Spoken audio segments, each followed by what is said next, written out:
আজকে বানাবো মখমলে কাতলা। তার জন্য আমি নিয়ে নিয়েছি 4 পিস কাতলা মাছ। এবারে মাছটার মধ্যে অল্প লেবুর রস আর নুন দিয়ে মাখিয়ে রাখবো।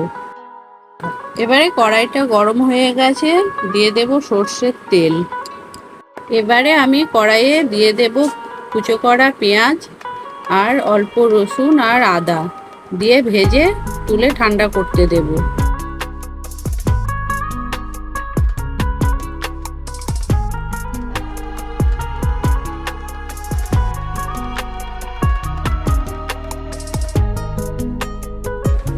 এবারে পেঁয়াজ আদা রসুনটা ভাজা হয়ে গেছে, তুলে নেব। এবারে দিয়ে দেব আবারও সর্ষের তেল। এবারে মাছগুলো ভেজে নেব।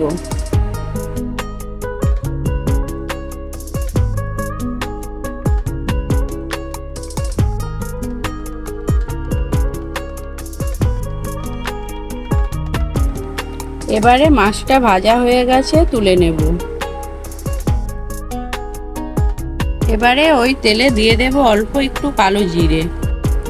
এবারে বেটে রেখেছিলাম 2 চামচ পোস্ত আর 4টে কাঁচা লঙ্কা, ওটা তেলের মধ্যে দিয়ে কিছুক্ষণ কষে নেব। আর দিয়ে দেব অল্প একটু বাটি ধোয়া জল। এবারে মশলাটা কিছুক্ষণ কষে নিয়েছি। এবারে দিয়ে দেব আদা পেঁয়াজ রসুন বাটা আর অল্প ফাটানো দই দিয়ে আরও কিছুক্ষণ কষে নেব।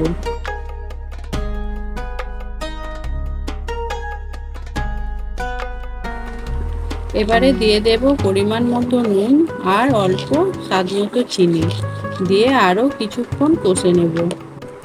এবারে ঝোলের জন্য জল দিয়ে দেব। এবারে ভেজে রাখা মাছগুলো দিয়ে দেব আর কয়েকটা কাঁচা লঙ্কা চিড়ে দিয়ে দেব, দিয়ে কিছুক্ষণ চাপা দিয়ে রাখব।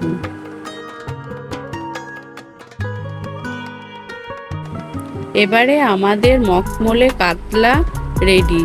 আপনাদের যদি ভালো লাগে একবার বানিয়ে দেখবেন, ভালো লাগবে। চটজলদি রান্না।